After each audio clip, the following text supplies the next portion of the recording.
haddii gabadhi arrimaha bulshada bow dhigan weydo boqol aad kulli diyaadhi baa kaaga soo baxa. baadiye mid laga keenay baan beebi kuu garani bishimaha waxay moodaysaa diin la baalmara ee bidco iyo xumaan maaha oo way bannaan tahay farxaan baan ka bowsaday markaa berisamaadkii hogga ay ku saartay halkaad bagaf ka dhowraysay qolqolkay isbuustaa siduu baweheed go-aye ilaan badawad baan kula fahmayn beerla xawsiga ee adoon boganin hawshay misana kugu barhgoysa ee habeenkaa bukaanka iyo sahwiga waad ku baridaa.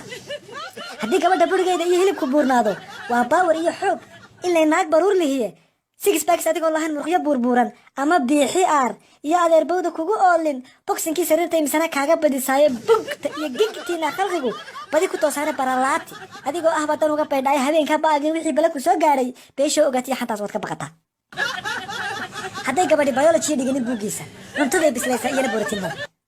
badhar iyo waxay karin taqaan oo dafaad badane haddaan vitamin b ku jirin badi waxaad quudan caqliga iyo brainkuba ilay way baktiyayaane balansid cunto aan ahayn waa barkumataal.